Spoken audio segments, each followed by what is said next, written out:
Oh ya, sebelum mulai aku mau mastiin dulu suaraku jelas tidak, Kak? Jelas suaraku? Hmm, coba boleh coba lagi. Pakai data aja ya biar nggak nge-lag ya. Hmm, cukup jelas sih, Kak. Sekarang oke. Oke, jelas. Oke, mungkin untuk mempersingkat waktu dan juga kebetulan Zoom aku nggak premium, jadi ada keterbatasan waktu ya, Kak. Jadi bisa kita langsung mulai untuk sesi interviewnya. Namun sebelumnya aku eh, ingin mengucapkan banyak terima kasih kepada Kadela karena sudah menyempatkan dan menyisihkan waktu untuk menjadi narasumber wawancara aku hari ini. Nah, wawancara ini akan membahas seputar perjalanan karir kakak dan juga tantangan yang kakak hadapi saat kuliah ataupun di dunia kerja. Serta juga Kadela bisa memberi tips and tricks untuk sukses di bidang kakak sekarang. Oke, langsung mulai ke pertanyaan aja kali ya, Kak? Oke, boleh. Oke. Untuk yang pertama, Adela boleh untuk memperkenalkan diri secara singkat, bisa sebutkan nama lengkap, tahun kelulusan, prodi di UMN, dan bisa sebutkan perusahaan yang kakak kerja saat ini dan posisi kakak di tempat kerja tersebut. Halo, selamat malam Raul. Perkenalkan nama aku Dela Laura. Aku lulus angkatan 2019, masuknya 2015. Untuk jurusan itu aku di Marketing Communication, ilmu komunikasi. Dan sekarang bekerja di PT Ideas Retail, yaitu menaungi brand Erigo Apparel. Oh, Dan gitu. saya marketing specialist yang ada di tim marketing. Si, nah aku nih penasaran nih Kak sama Erigo. Eh Kak Adela boleh jelasin lebih, nggak harus harus panjang, tapi kayak secara ringkas saja mengenai profil perusahaan kakak tadi. Jadi Erigo itu oh, yang sekarang tuh masih jadi top tier sih di Indonesia, di mana di sini tuh bergerak di fashion dan kalau beberapa sih orang sempat bilang kalau ini tuh untuk eh, pria aja, tapi di sini tuh kita unisex. Kita ada dari Hmm. outer, terus bahkan dari aksesoris tas, sendal, terus topi juga kita tuh ada. Dan sebenarnya sekarang itu untuk rilisan-rilisan baru kita tuh mau tetap keep up to trend, tapi tetap juga bisa relevan di semua kalangan umur sih kayak gitu. Dan dulu tuh namanya tuh bukan Erigo tapi Selected and Co, tapi diubah menjadi Erigo. Diubahnya tuh tahun berapa, Kak? Seingat aku sih 2013 ya.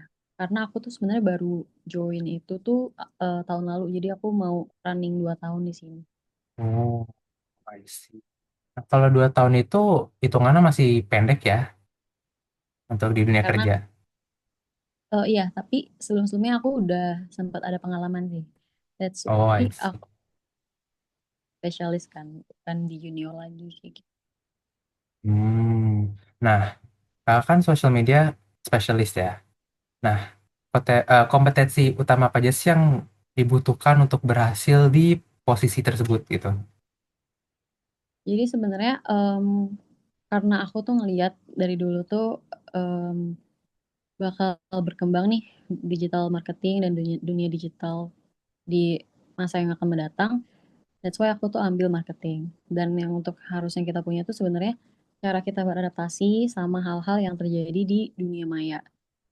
Kalau misalnya memang mau memegang sosial media ya, karena kan semua itu kan bergerak dan gimana cara kita tuh mengkomunikasikan sesuatu itu tuh kepada audiens. Dan di sini bukan hanya sosial media, tapi gimana caranya aku dan tim tuh bisa memanage secara marketingnya. Jadi harus ada output secara sales juga kayak gitu. Nah, kalau untuk hard skills ya, maksudnya kayak secara skills social medianya itu berarti harus punya juga ya, harus paham cara penggunaan sosial media. Dan aku sih kebetulan sekarang Instagram. Jadi emang di sini tuh kita dibagi, ada yang pegang Instagram, ada yang pegang TikTok, dan sekarang kan Instagram tuh bener-bener fiturnya banyak. mulai dari story opsi untuk kita tuh pakai gitu kan. Dan gimana cara kita tuh bisa kembangin si engage untuk ke audiens melalui postingan kita lalu melalui feed ataupun reels. Dan itu tuh sebenarnya ada cara-caranya. Itu sih yang harus kita punya, skill itu yang kita harus. Karena nggak semua itu menggunakan sosial media itu tuh untuk em, hal yang menghasilkan gitu. Tapi kalau misalnya orang-orang yang di sosial media spesialis ya melihat itu tuh sesuatu yang bisa menghasilkan.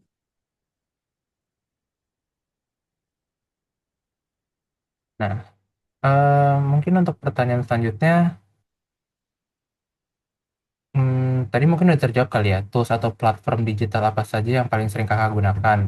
Nah, mungkin untuk Instagram itu kan medianya ya. Nah, untuk creation kayak membuat em, kontennya tuh dari mana kak? Ya, jadi misalnya kalau dari Instagram itu aku end to end, aku tuh pasti akan ada buat mood board gambar. Aku buat kayak kalau misalnya aku punya plan untuk seminggu ke depan, itu tergantung rilisan apa yang akan dari tim sales online mau request. Itu aku paling buat 3, 6 sampai 9 mood board. Aku mau isi apa gitu di feed. Habis itu di luar postingan Reels. Itu berarti aku pakai tools, biasanya sih aku coret-coret sendiri di kertas. Tapi kalau misalnya mau lebih efektif, biasanya aku pakai Sheets ataupun pakai Google Slide untuk aku buat some deck ke beberapa tim biar tim visual bisa create kayak gitu. Berarti ini pekerjaannya lebih ke individu atau lebih ke tim teamwork kak? Sebenarnya ada yang aku harus create sendiri, ada yang misalnya harus estafet dari aku ke tim visual ataupun ke videographer ataupun ke creator yang lain. Karena di sini in-house dan aku yang pegang Instagram, jadi sebenarnya aku agak palu gada sih kayak gitu. Jadi kayak harus terbiasa. Mungkin kalau misalnya ditanya lagi skill beradaptasi, bukan cuma itu doang, tapi kayak gimana cara kita tuh mau palu gada sih kayak gitu sih, dan bisa memanage stress level kita pastinya di dunia kerja. I see, I see. Nah, untuk pekerjaan itu, apakah kakak pernah menggunakan AI, Artificial Intelligence? Dan kalau emang menggunakan, apakah sangat relevan untuk pekerjaan tersebut, atau bahkan kakak itu nggak pernah pakai AI? Aku beberapa kali pakai karena kan aku sebenarnya ada copywriter. Cuman Oh kadang iya. dari sosial media harus tahu nih, kita yang harus tahu sebenarnya apa yang kita mau sampaikan di sosmed, apa yang sebenarnya kita mau tampil. Kadang kalau misalnya mentok aku tanya ke AI, terus kayak beberapa keyword untuk aku misalnya stuck dan beberapa kayak eh, beberapa opsi dari brand-brand lain yang bisa ngasih aku tuh referensi. Jadi nggak plek-ketiplek gitu ya, jadi kayak cuma sebagai Match. imajinasi atau referensi gitu ya. Jadi, nah, tadi kan kakak bilang, em, gimana ya, maksudnya posisi ini tuh ada, mungkin ada banyak tantangannya ya, yang kakak pernah alamin. Nah, tantangan dalam profesi ini tuh kakak pernah apa aja sih? Maksudnya kayak pernah gimana ya cara ngomongnya? Pernah menghadapi tantangan apa aja sih yang mungkin menurut kakak itu, aduh, ini sangat menantang sekali gitu loh. Dan cara kakak untuk overcome those tantangan tuh bagaimana? Oke, jadi kalau di sosial media ini tuh sebenarnya no matter brand that kayak kita pakai dan atau yang kayak kita lagi tanganin, sebenarnya formulanya sama. Tapi beberapa kadang tuh ada case hate comments yang datang Oh, ke platform itu tuh sebenarnya kayak agak deg-degan. Gimana caranya kita tuh bisa manage itu dan gimana cara kita tuh nggak asal ambil tindakan.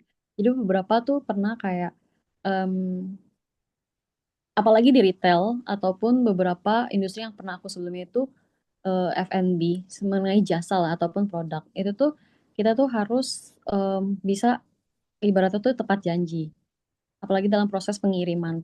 Nah, kalau misalnya pengiriman terlambat dan kita sudah menjanjikan, misalnya hari ini aku menjanjikan 2 hari lagi ada rilisan produk celana, orang-orang yang udah nunggu terus tiba-tiba hari itu ke postpone, itu kita tuh harus bisa secara terbuka memberikan penjelasan. Itu sih sebenarnya yang mereka butuhkan. Jadi sebenarnya tantangannya itu adalah menangani audiens yang memang karakternya berbeda-beda, tapi juga kita harus punya solusi A, B, C kayak gitu sih. Kayak misalnya kalau audiens yang ngomong apa, kita harus punya jawabannya dan lain-lain. Dan kalau misalnya secara publik nih kita takut salah ngomong, kita harus melakukan pendekatan secara personal sih kayak gitu. Kita balas dulu di publik untuk cek DM, dan dari situ kita baru jelasin kayak gitu. Dan itu tuh gimana cara marketing communication juga bekerja, biar kita ngejaga mereka tuh tetap menjadi pelanggan setia kayak gitu sih.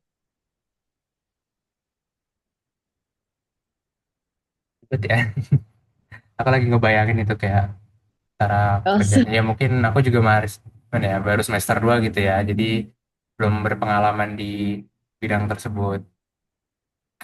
Nah, tapi dari cerita-cerita kakak itu berkesan sekali. Nah, kita pernah gak sih kakak em, ngehandle apa ya, kayak big project gitu loh dari perusahaan kakak, dan kakak itu handle apanya gitu di dalam big project tersebut atau campaign tersebut gitu.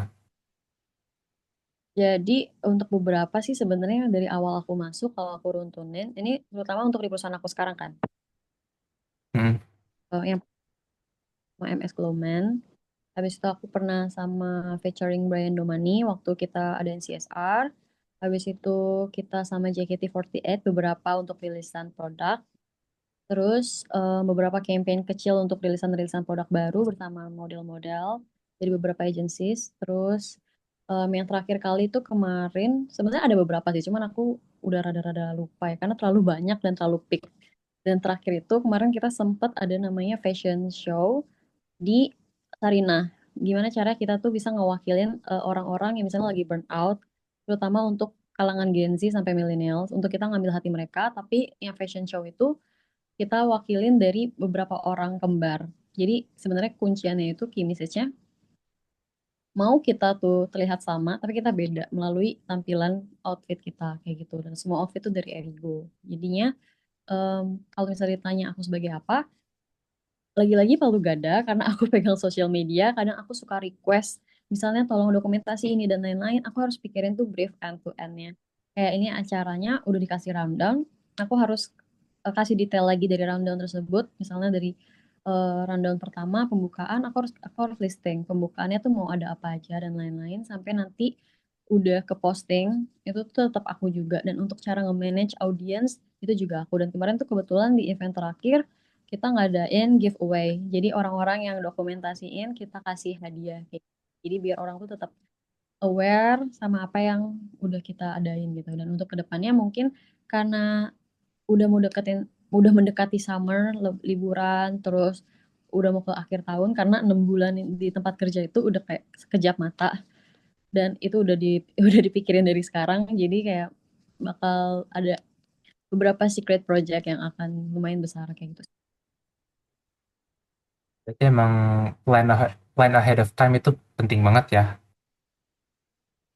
Mm-mm. Tapi pernah gak sih Kak Dela tuh merasakan pressure gitu loh? Atau nggak tekanan dari atasan atau tekanan dari apa ya? Dari rekan-rekan kerja gitu, dan kalau pernah itu Kak Dela cara overcome-nya gimana sih?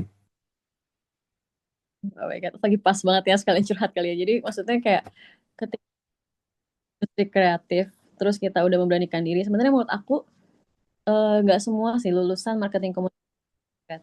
Dan misalnya kalau aku bisa kasih saran, coba pilih-pilih dan kayak teguhkan hati dan benar-benar kayak beneran ini panggilan kalian atau enggak, karena emang benar-benar the tension itu tuh so high. Terus cara kita ngehandle satu tim itu tuh kan juga karakternya beda-beda. Terus leadernya terutama mereka yang udah punya jam terbang banyak, yang pastinya akan dipercayai jadi leader ataupun manajer, kita harus bisa tahu taste mereka, kita harus tahu juga cara kita punya idealis sendiri, karena kita kan dipercaya di situ sebagai spesialis. Nggak pasti kita cuma nurut doang. Dan itu sebenarnya tantangan yang benar-benar sekarang aku lagi alamin dan teman-teman aku alamin. Cuma seiring berjalannya waktu, kita coba ngobrol, kita rundingin, kita sebenarnya kerja tuh bukan buat kepentingan kita. Jeleknya di kreatif itu sometimes kita sangat egois satu sama lain karena kita mentingin portfolio kita. Kita tahu kapan kita harus go dan lain-lain. Tapi kita benar-benar ya harus rundingin, kita kerja untuk si brand dan sebenarnya bukan kita yang maunya apa, tapi si brand ini butuhnya apa. Itu sih sebenarnya yang menjadi titik tengah untuk kita tuh ya udah kita kepala dingin, nggak perlu tumbuk-tumbukan. Cuman pasti akan ada sih, nggak cuma di kreatif, di semuanya pasti kayak gitu, kayak ketidakcocokan. Pasti ya bakal akan menemukan ya ketidakcocokan, keriuhan gitu ya. Tapi gimana ya?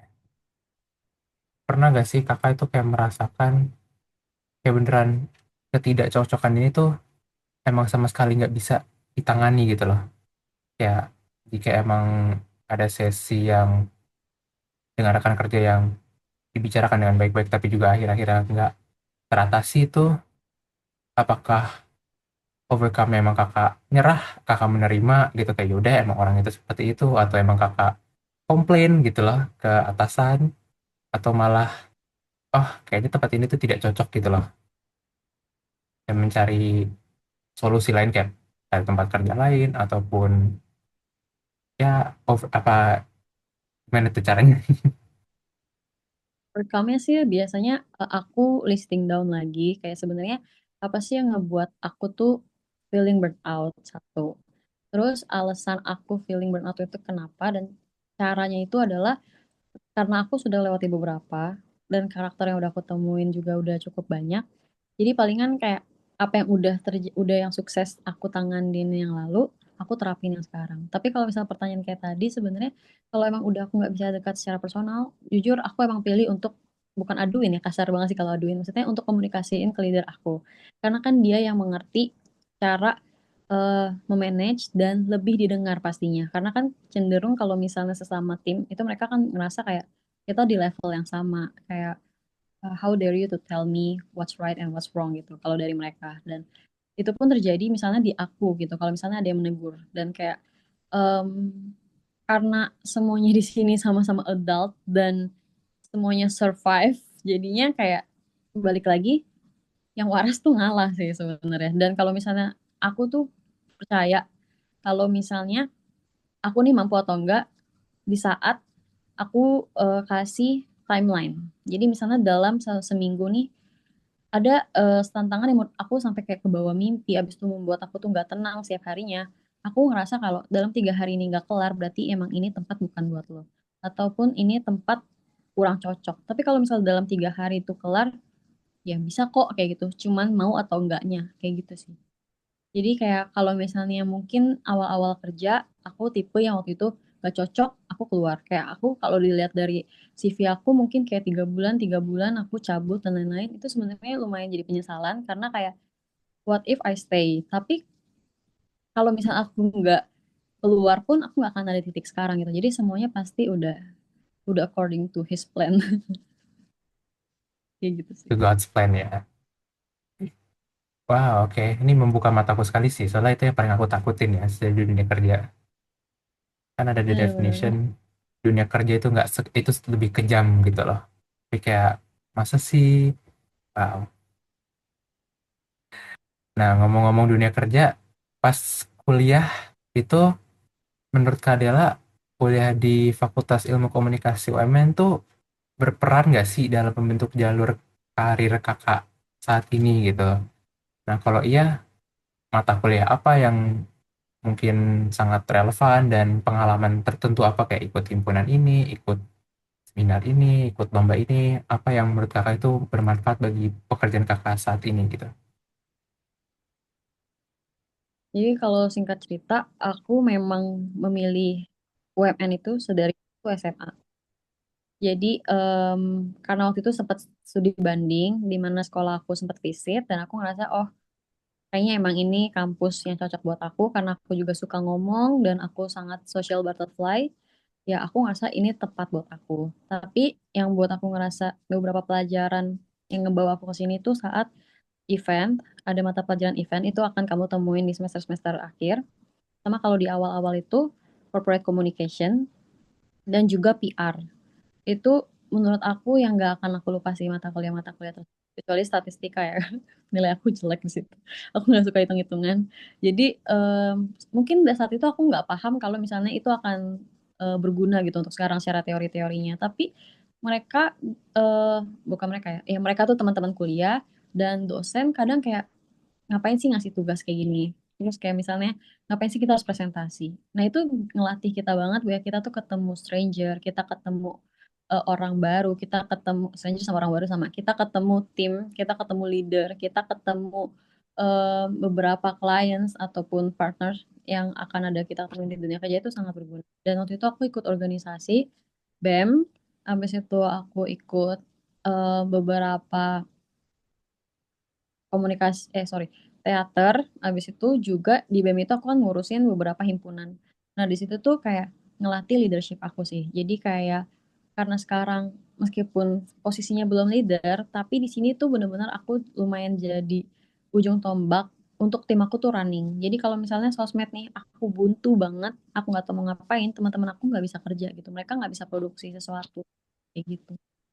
Jadi kayak sebenarnya itu pun rasa kepercayaan di dunia kerja juga harus ada, karena kayak aku harus percaya nih mereka bisa bantu aku, dan kalau misalnya aku buntu pun aku jujur, aku udah kayak nggak tahu mau ngapain, kita brainstorm bareng. Mereka pasti mau kok. Mereka malah ngerasa dilibatkan kayak gitu.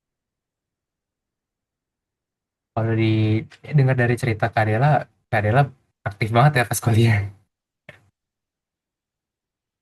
Cuman kadang kayak ih kenapa ya dari dulu nggak mulai untuk belajar di luar kampus gitu loh. Jadi kayak harus ada Oh, tambahan ekstra sih. Tapi ya lagi-lagi itu tentang pilihan, dan sebenarnya kalau mau dibilang aku nyesel nggak begitu, tapi kalau bisa waktu itu kenapa nggak aku tambahin kursus-kursus digital marketing lebih lagi gitu. Jadi biar aku tuh nggak terlalu kasarnya tuh, karena mungkin awalannya tuh dulu aku sempat di agensi kan, dan itu pegang beberapa brand dengan karakter yang berbeda. Aku kayak diem, aku langsung kayak kenapa ya dulu banyak banget organisasi yang aku ikutin, kenapa nggak aku belajar hal lain gitu gitu. jadi nggak bergantung sama kampus doang gitu ya maksudnya untuk pengetahuan. Benar, karena pada ujungnya kampus itu sebenarnya jadi jembatan.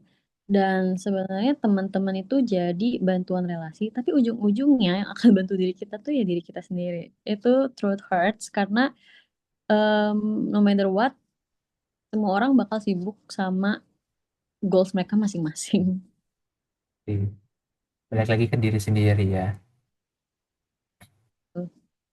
Nah, maksudnya untuk nih Kak Dela kan lulus kuliah dan emang pilihan kakak pertama itu menjadi social media specialist itu emang top of mind. Oh, aku tuh pengen banget jadi social media specialist atau emang ada karir yang sebenarnya itu lebih mimpinya kakak Hmm. gitu. Jadi aku tuh udah di industri beberapa industri kayak awalnya tuh aku di Markom, Hmm. Eskom, dan itu di properti. Terus itu lebih ngurusin ke vendor-vendor yang mereka misalnya mau buka restoran, mereka mau buka booth dan lain-lain. Terus waktu itu aku juga sempat kerja di apartemen pas lagi magang.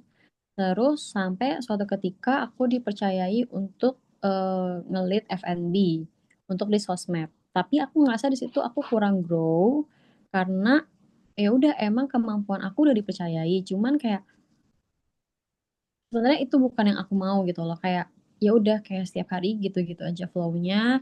Dan kayak saat ada kesempatan Erigo nge-hire, aku ngerasa kayak oke, sebelum ini banget aku kan di fashion, dan aku memang di aslinya pun suka ngelihat orang-orang berfashion dan lain-lain. Aku penasaran nih gimana cara fashion retail tuh works tuh kayak gimana. Dan emang aim aku untuk kenal sama dunia digital sekarang. Cara salah satunya jalan pintasnya itu sosial media. Meskipun orang selalu bilang kayak, kalau lu mau gitu, ini tuh palu gada banget kayak gitu loh. Maksudnya kayak lu kerjaan berapa orang, gaji satu orang kayak gitu. Dan kayak emang itu udah pilihan aku, dan aku bakal balikin lagi semua itu memang tentang panggilan sih. Maksudnya kayak kalau emang itu buat kita, pasti ke sana arahnya. Dan kayak kalau dibilang mau banget atau enggak, aku jadi ingat kayak waktu itu pas aku beberapa kali event di kampus, yang pegang sosmed dan publikasi itu selalu aku gitu. Jadi kayak oh dari situ emang udah kebiasa suka suka suka, terus jadinya jadi pekerjaan. Jadinya sebenarnya dibilang berat-berat, tapi kayak seberat apapun kayak pasti aku kerjain sih kayak gitu.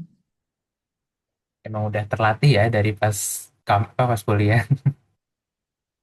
Dan dari zaman sekolah sih kayak udah cukup narsis ya, kayak apapun aku dokumentasiin dan lain-lain. Aku suka ngedit juga kan, jadi kayak lumayan kepake lah sekarang. Dan malah sekarang aku sebenarnya ke depannya kalau bisa nggak di sosmed nih, sosmed jadi selingan, ya aku mau belajar hal lain sih gitu. Oh jadi nggak mau apa sih di bidang ini terus gitu ya kayak oh coba ini untuk memperluas wawasan gitu ya. Karena tahun jadi kayak aduh kayak mau sesuatu yang baru gitu. Jadi ya ini sebenarnya tetap aku jadi ibaratnya kayak ya udahlah kalau misalnya kita belajar udah cukup nih kayak kuliah lulus kita udah 4 tahun dan kayak sekarang kan pasti mau kayak kerjanya tuh mau dibilang apa aja itu kan banyak kan. I see. Nah ini kayaknya apa sih selaras nih sama pertanyaan selanjutnya tuh menurut Kak Dela bagaimana kakak itu memvision prospek karir di bidang kakak sendiri dalam 10 tahun mendatang. Jadi kalau sebagai social media specialist itu apakah bakal ada tren atau perubahan signifikan yang perlu diantisipasi oleh para profesional ataupun yang kayak misalnya contohnya aku mau jadi social media specialist gitu. Yang aku perlu antisipasi. Kayak jadi sebenarnya kalau dibilang untuk 10 tahun ke depan aku selalu apa ya kayak manifesting lebih kayak ke semua hal dan yang berjalan ke depannya itu kan mau itu di bidang bisnis ataupun secara personal ya bisnis personal ataupun Hmm. bisnis yang sudah di level yang berbeda itu pasti akan membutuhkan dukungan promosi dan salah satu yang paling sekarang semua orang pegang itu kan teknologi sosial media dan menurut aku semua orang yang ada di sosmed itu beruntung sih jadi kayak apalagi orang-orang yang sudah misalnya mengerti beberapa skill dan untuk yang mengantisipasinya itu palingan karena bakal banyak banget pesaing not even secara profesional lulus dari kuliah pun mereka bisa belajar otodidak itu gimana cara kita tuh bisa tetap memperluas skill dan juga kreativitas. Jadi kayak jangan cepat puas sama sesuatu yang kita pelajari. Dan kalau misalnya nih kayak pasti kita punya kayak rasa trigger masing-masing ngelihat sesuatu yang kayak ih ini orang keren banget ya di bidang ini. Kayak jangan ditahan itu loh, tapi kayak kita harus cari tahu belajarnya tuh kayak gimana, sampai di titik itu kayak gimana. Dan itu yang bisa ngebawa kita tuh ke titik itu gitu. Jadi kayak aku yakin sih untuk 10 tahun ke depan karena sekarang kan umur aku tahun ini 27. Berarti kan nanti 37 tahun kan. Dan emang udah target aku nanti akan menikah dan aku ngerasa ketika aku mau jadi housewife, aku harus pegangan, harus ada pegangan gitu loh. Jadi kayak aku nggak bisa ngandelin suami aku doang karena pasti kasihan kan. Maksudnya kayak kalau dia sendiri yang bekerja dan aku udah pernah ngelewatin juga masa-masa freelance as a sosmed, aku coba dan itu rasanya menyenangkan gitu loh. Karena kayak gak harus ketemu secara tatap muka, tapi kita bisa handle anywhere. Kita mau dimanapun asal deadline-nya itu pas, kita memuaskan klien, itu sangat bisa. Kita gimana pun caranya tuh pintar-pintar mencari relasi dan jangan sampai keluar dari suatu tempat tidak terhormat gitu loh. Meskipun kita kayak nggak betah, tapi kita harus tetap datang baik, keluar harus baik.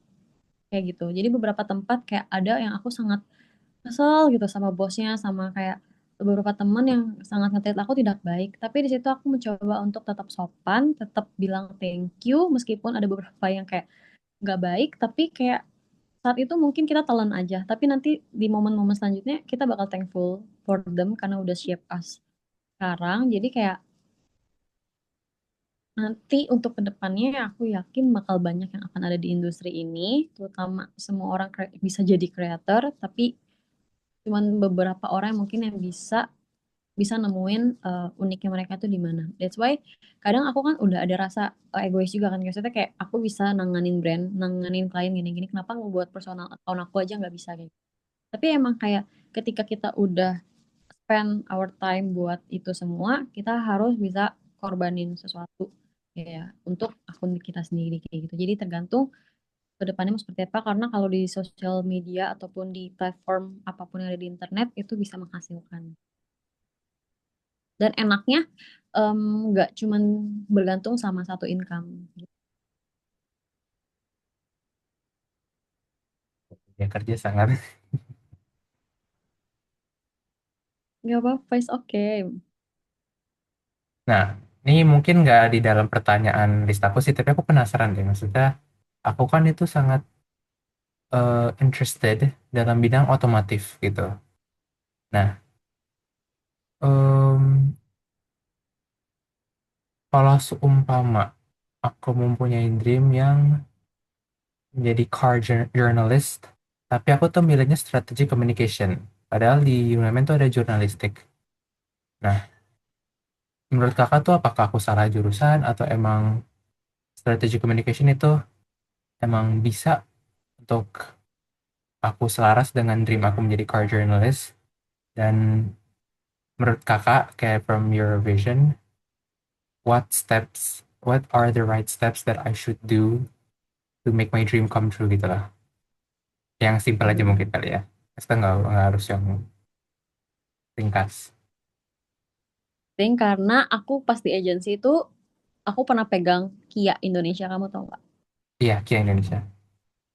Pegang sosmednya juga aku handling, terus aku ngerasa kayak this is not my cup of tea. Kayak maksudnya menurut aku nggak ada yang orang tuh salah jurusan dan nggak ada orang yang kayak terus tahu sebenarnya mereka mau jadi apa.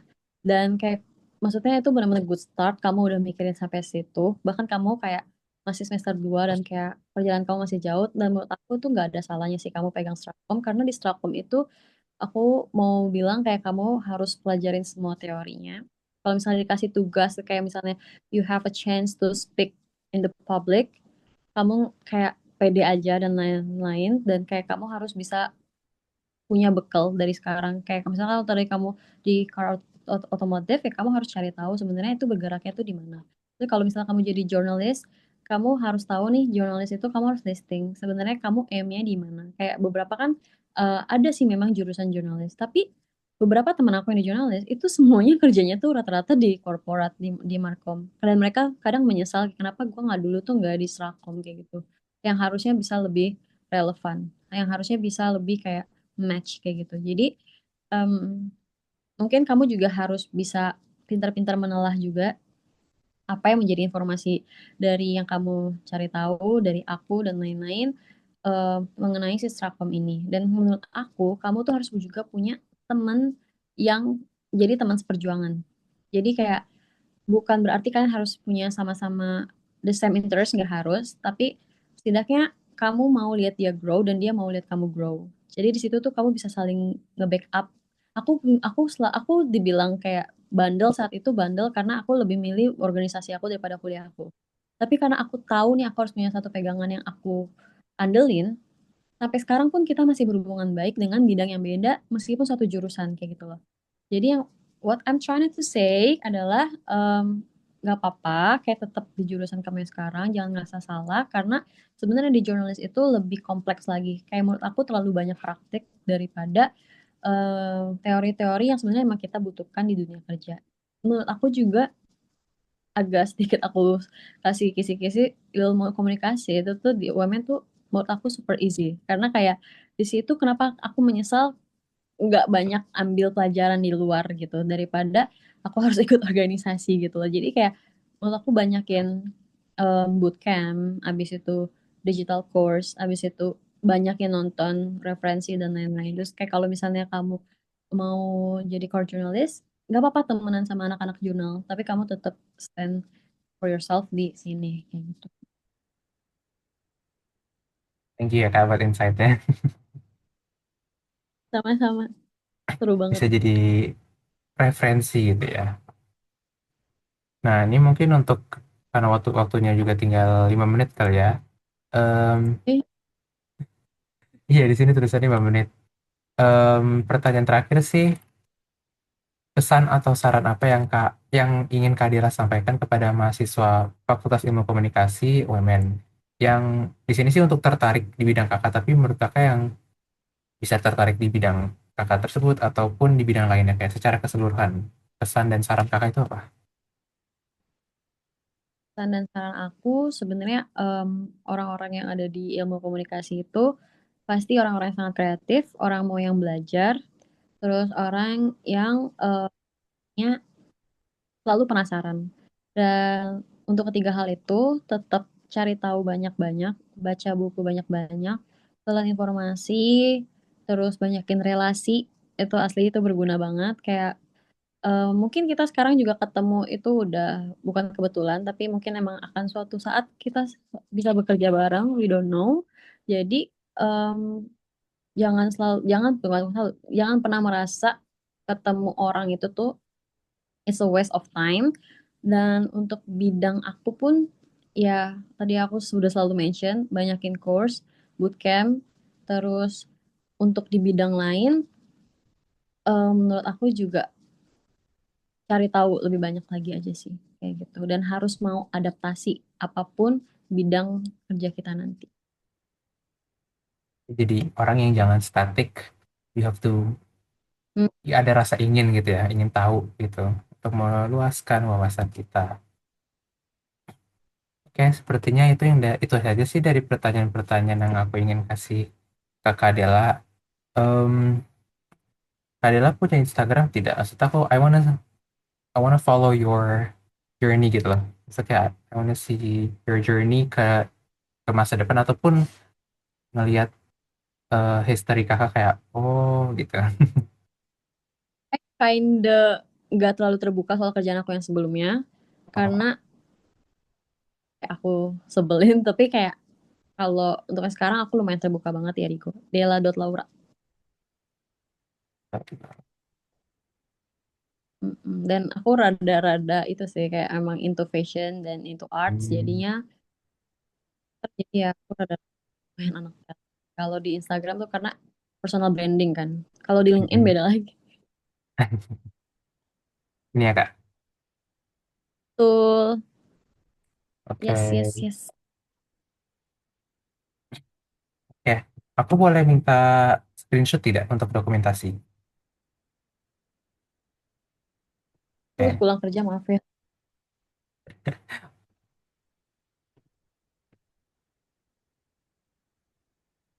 Oke.